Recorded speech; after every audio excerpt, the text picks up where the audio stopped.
सभी को संगनवामी। संगम। आज संघ का आदेश हुआ है, जो हमारा गोल्डन नियम 10 है उस पर अपनी बात रखने के लिए। और उससे पहले मैं अपना परिचय देना चाहूंगी। मैं कृष्णा ग्रोवर सफीदो जींद हरियाणा से हूँ और पिछले करीब 2 साल से संघ से जुड़े हैं। और जैसे संघ की तरफ जो ड्यूटी लगती है उसको पूरा निभाने की कोशिश करते हैं। आज संघ की तरफ से आदेश हुआ है, जो हमारा गोल्डन नियम 10 है उस पर बोलने के लिए। उससे पहले हम जो हमारे 10 गोल्डन नियम है उन पर बात करेंगे, क्योंकि आए दिन कुछ हमारे में संगी बहन भाई जुड़ते हैं, ताकि उन्हें भी पता लगे कि हमारे जो 10 गोल्डन नियम है जिसके अंदर रहकर हमारा जो समन संघ है काम करता है वो क्या है। पहला गोल्डन नियम है केवल समन। और इसके अंदर सिर्फ वही लोग आते हैं, SC, ST, OBC और जो धर्म परिवर्तित लोग हैं वो भी समन में आते हैं। दूसरा है चंदा कभी नहीं। समन संघ चंदा कभी भी नहीं लेता। जो भी हमारी संगति लगती है उसमें हम खुद अपना व्यय करके जाते हैं। और जो भी खर्चा आता है हर एक संघी वो खर्चा खुद देता है और अलग से कोई चंदा नहीं लिया जाता, जैसा कि आज तक संगठन करते आ रहे हैं। और तीसरा है जाति अभ्यास कभी नहीं। संघ में किसी की भी जाति नहीं पूछी जाती, यहाँ किसी तरह का जाति का अभ्यास नहीं किया जाता, क्योंकि यहाँ सभी समन है और समनों की कोई जाति नहीं है। केवल संघवाद ये इसका चौथा नियम है। समन संघ में केवल समन संघ की ही बात होती है और किसी वाद की बात नहीं होती, जैसे कि भाईवाद, भतीजावाद या और किसी तरह के वाद की बात नहीं होती। यहाँ हम केवल संघ की ही बात करते हैं। पांचवा जो गोल्डन नियम है पद प्रतिष्ठा मंचमाला कभी नहीं।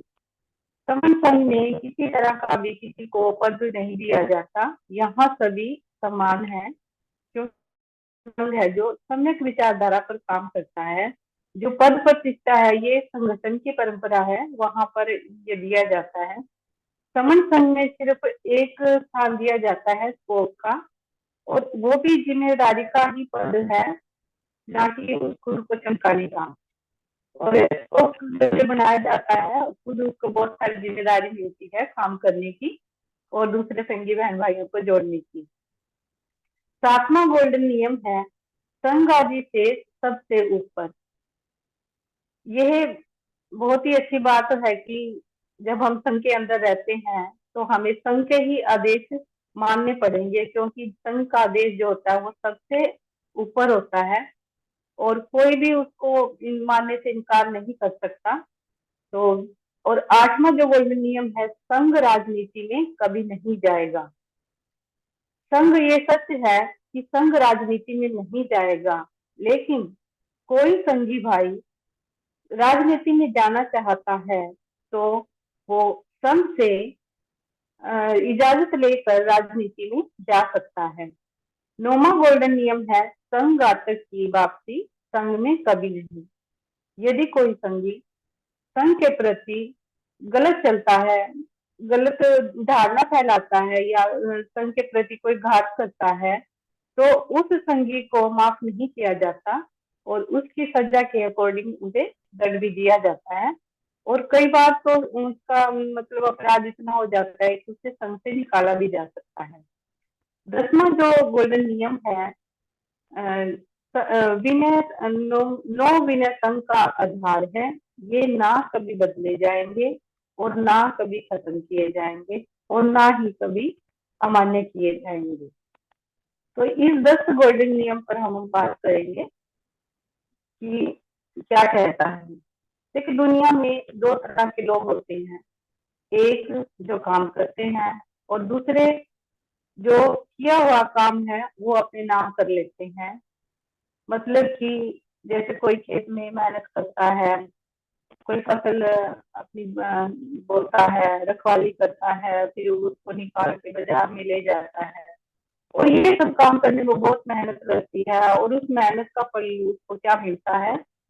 अगर कोई चीज बहुत महंगी भी है, तो उसको कम दामों में बेचनी पड़ती है। लेकिन जो बीच के दलाल होते हैं वो उस फसल को सस्ते में खरीद कर फिर उसको कई गुने दाम में बेच देते हैं। ये ऐसा क्यों है? क्योंकि नियम ऐसा बना दिया गया है, लेकिन नियम बदले भी जा सकते हैं। सही नियम अमान्य कर दिया, सही नियम खत्म कर दिया। तो जब भी सम्यक नियम बदले गए, अमान्य किए गए या खत्म किए गए, तब सब नुकसान किसका हुआ? हम सबनों का। ये चाहे जो टीपीटी के नियम हो, संविधान के नियम हो, या बुद्ध से लेकर बाबा साहब ने जो नियम बनाए हो, जब जब वो बदले गए हैं तब तब हम सबनों का ही नुकसान हुआ है। गौतम बुद्ध के भी कुछ नियम बनाए थे जिनको वारिस नियम कहते हैं। ये अजरम नियम है, बदले नहीं जा सकते। और बाबा साहब ने भी नियम बनाए थे जो 9वीं सूची है उसमें है, और ये जिसमें ये नियम सुरक्षित किए गए हैं। नियम बनाना एक काम है, लेकिन नियम को सुरक्षित रखना बहुत बड़ा काम है। कुछ धार्मिक मान्यता तक सुरक्षित करने के लिए उनकी किताबें बंद तक कर दी गई, पर धार्मिक जो विषमता फैलाने वालों ने उन नियमों को अमान्य कर दिया। यह क्रम चलता रहेगा। अच्छे नियमों को वमन लोग बदलने की सारी जुगाड़ कर सकते हैं, पूरी कोशिश कर सकते हैं। जो अच्छे नियम है, जैसे विनय पिटक विनय के नियमों की किताब है, पर संगठन चलाने वाले उसका जिक्र तक नहीं करते। आखिर क्या करे कि ऐसी किताब का जिसमें पद, पोस्ट, पैसा, जमीन, जायदाद, प्रशंसा, मान सम्मान लेना मना हो, जहाँ सामाजिक काम के बदले एक समय के भोजन पर निर्भर रहना पड़े। दुनिया में जितने भी संविधान हैं वह आरंभ में बहुत अच्छे लोगों ने अच्छी नीयत से बनाए। कुछ समय बाद बुरे लोगों ने उसके नियम बदल दिए, जिससे अच्छा संविधान भी वो खराब हो गया। पुराने संघ में हर 15वें दिन जैसे पति मोक्ष होता था, जिसमें संघ के नियमों में यदि किसी ने बदलाव किया हो या सुनने वाले में बदलाव हो गया हो तो वो ठीक किया जा सकता था। वही नियम समस्त संघ में भी लागू है। जब तक यह नियम अभ्यास में रहेगा, यह 10 गोल्डन नियम ठीक से काम करते रहेंगे। और जब हमने इनका अभ्यास छोड़ दिया तो ये ठीक काम नहीं करेंगे। तो जो 10 जो समझ संघ के गोल्डन नियम है, ये सभी अमर नियम है। इन पर चलने वालों के बच्चे, यदि हम इन पर चलेंगे तो हमारे बच्चे सुखी रहेंगे, सुख से रहेंगे और उनको सामाजिक सुरक्षा मिलेगी। खोई हुई संपत्ति, पहचान, ऐश्वर्य फिर प्राप्त होगा। और जो सम्राट अशोक के समय जो हमारा भारत था, फिर वैसा भारत आएगा जब हम इन नियमों पर चलेंगे। बस है कि समन संघ सब कुछ कर सकता है। ये होगा तब जब हम सभी समन संघ में रहेंगे। देखा भी गया है कि यदि जो जानवर है, बंदरों को, मधुमक्खियों को, मछलियों को और अमीरों को, बुद्धिजीवियों को, नौकरी पेशा को, ये सभी हैं जो संचित रहते हैं। सेनाओं को, वृद्धों को, और तो और अब तो जो देश हैं उनका भी संयुक्त राष्ट्र संघ, उनको भी संयुक्त राष्ट्र संघ की स्थापना करनी पड़ी। फिर हम तो सबनों का पैदाइशी हक है संघ पर, क्योंकि गौतम बुद्ध ने भी आदेश दिया था कि संगम शरणं गच्छामि, और संतों ने भी कहा है कि साधु की संगत में रहिए। और बाबा साहब अम्बेडकर जी ने भी कहा था कि ऑर्गेनाइज रहिए, मतलब संगठित होकर रहिए, मतलब संगठन ना बनाकर संघ में रहिए। और संग रहना ही संग रहना है। बाबा साहब ने जो 1927 में समता समाज संघ बनाया था, उनके बाद के लोगों ने उसको तोड़कर 29 लाख संगठन बना दिए। मतलब ये है कि यदि हम संग में रहेंगे तो जीतेंगे, सुरक्षित रहेंगे, हमारे बच्चों की, हमारी सब सुरक्षा है। और एक हम एग्जाम्पल से इसको समझ भी सकते हैं कि शेर, सभी जानते हैं कि बहुत खूंखार जानवर होता है, लेकिन यदि वो संग में नहीं चलेगा, वो अकेला है, तो कुत्तों का संग भी उसको मार सकता है। और इसीलिए संग में रहना बहुत जरूरी है।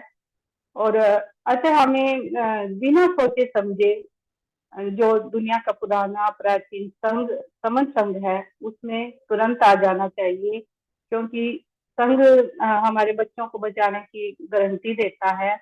पहले भी संघ ने ही हमें बचाया था, और अब भी हमें संघ ही बचाएगा। और इसीलिए हमें समन संघ में बिना सोचे विचारे जुड़ना चाहिए। और जो समन संघ के गोल्डन नियम है, उन पर ही हमें आचरण करना चाहिए, और उनको ही मान के चलेंगे, तभी हम दूसरों को भी बताएंगे, और बहुत जल्दी फिर हम जुड़ पाएंगे, और जो बहुत जल्दी ही हम जीत पाएंगे, क्योंकि हमारा मकसद है जोड़ने का और जीतने का। जुड़ेंगे तो जीतेंगे। इन्हीं बातों के साथ सभी को संगम नमामि, संगम नमामि, संगम नमामि। अगर मेरे वक्तव्य में कोई गलती हुई है तो संग मुझे माफ करे, माफ करे, माफ करे। संगम नमामि।